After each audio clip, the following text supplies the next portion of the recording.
আসসালামু আলাইকুম। বাংলাদেশের 64টি জেলার মানুষদেরকে, যারা আমার ভিডিও লাইভে প্রোগ্রাম দেখছেন এবং বাংলাদেশের বাহিরে বিদেশি প্রবাসী ভাই ও বোনেরা, সবাইকে আসসালামু আলাইকুম। শুভ সকাল। ফজরের নামাজ পড়ে মেডিটেশন করে দিনের কাজ শুরু করা ভালো।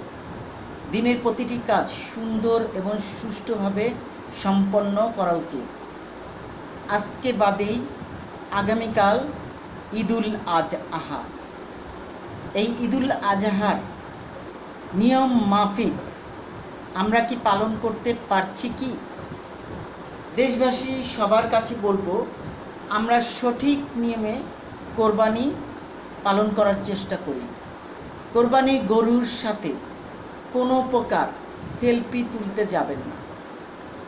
অনেক জায়গায় যেমন কাদেরাবাদ হাউজিংয়ের বাঁশ দিয়ে প্যান্ডেল টাঙিয়ে গরু রাখা হচ্ছে, ছবি তোলা হচ্ছে, মনে হচ্ছে কোটি টাকার গরু দেখানোর জন্য সে কোরবানি দিয়েছে, যেটা ইসলাম বিরোধী কাজ। কারণ ইসলামে এবং স্রষ্টা এ ধরনের কিন্তু উল্লেখ করে নাই। কারণ কোরবানি যার যার সামর্থ্যের মধ্যে দিতে হবে। কোরবানির 1 লাখ 2 লাখ দুর্নীতি টাকা বা ঘুষখোরের টাকা দিয়ে কোরবানি না দেওয়াটাই সবচেয়ে বেটার। কিন্তু এখন বর্তমানে দুর্নীতি এবং ঘুষখোররাই কোরবানি বেশি দিচ্ছে। নিম্ন শ্রেণীর, মধ্যবিত্ত শ্রেণীর, যাদের সাধ্যসম্মত যারা কোরবানি দিচ্ছে, তারা কিন্তু সেলফিও তুলছে না, ছবিও তুলছে না। তারা কোনো রকম দিচ্ছে স্রষ্টার সন্তুষ্টির জন্য। বড়লোকের কোটি কোটি টাকা, এ সম্পদের পাহাড়, সে গরু কিনছে 1.5 লাখ, 2.5 লাখ, 3 লাখ। কাদেরাবাদ হাউজিং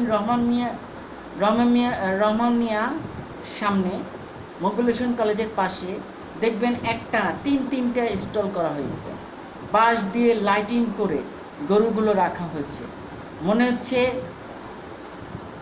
উৎসব পালন করতেছে। কিন্তু কোরবানির গরুকে এরকম উৎসব পালন করার কোনো নীতি নাই, বা ইসলামে কোনো নাই যে গরুকে সেলফি ছবি তুলতে হবে এবং গরুর জন্য লাইটিং করতে হবে এবং সবাইকে জানাতে হবে।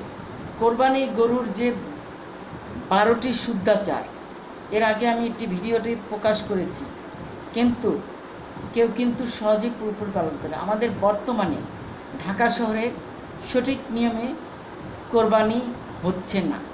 কিন্তু এবছর কোয়ান্টাম ফাউন্ডেশনকে অসংখ্য ধন্যবাদ। তারা সামাজিক কারণভাবে এবার কোরবানির সঠিক নিয়ম পালন করতে যাচ্ছে। আগামীকাল কোয়ান্টাম ফাউন্ডেশন অনেক জায়গায় বেশ কিছু কার্যক্রম নেবে। তারা সামাজিকভাবে যে কোরবানি পালন করতে হয় সেটির মাইল ফলক হিসেবে দেখাবে কোয়ান্টাম ফাউন্ডেশন। এই জন্য অসংখ্য ধন্যবাদ।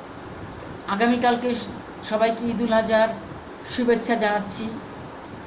ঈদের নামাজ পড়ে গরু জবাই নিয়ে সবাই ব্যস্ত থাকবেন, সেটা অবশ্যই পালন করবেন, কিন্তু সমান 3টি ভাগ করবেন। কারণ কোরবানির বেশি মাংসটা আপনার ঘরে বা ফ্রিজ বোঝাই করার চেষ্টা করবেন না, এবং 3 দিনের বেশি কোরবানির মাংস রাখবেন না।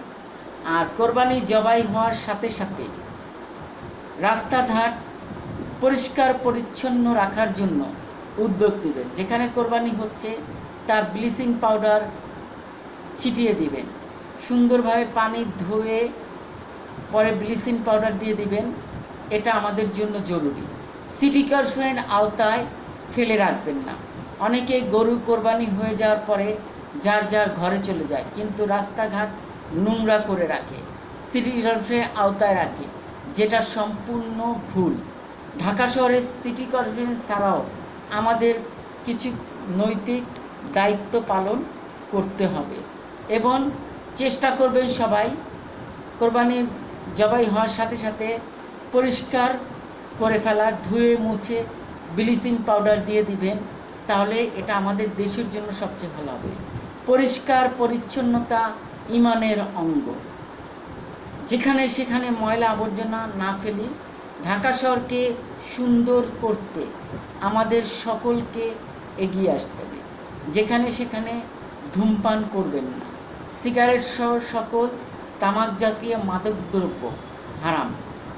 এই হারাম কাজকে বর্জন করুন। এখনও সময় আছে। যারা টিকটক ভিডিও করতেছেন তারা টিকটক ভিডিও থেকে বেরিয়ে আসুন। গরুর সাথে কোনো ছবি তুলবেন না। সেলফি তোলার সম্পূর্ণ নিষেধ, কারণ সেলফি গরুর সাথে তুলতে হয় না। যারা গরুর সাথে ছবি তুলে তারা আহাম্মক। আর গরুর সাথে ছবি তুলে কোনো টিকটক ভিডিও বানাবেন না। এই টিকটক ভিডিও সম্পূর্ণভাবে আমাদের দেশের জন্য সবচেয়ে ক্ষতি করছে। আসুন এখান থেকে আমরা বেরিয়ে আসি। আজ বাদে আগামীকাল ঈদুল আজহা। সবাইকে ঈদুল আজহার শুভেচ্ছা। এই কামনা নিয়ে আমি এখন বিদায় নিচ্ছি। যারা চ্যানেলটি সাবস্ক্রাইব করে নাই তারা চ্যানেলটি সাবস্ক্রাইব করুন ও বেল আইকনে ক্লিক করুন। খোদা হাফেজ।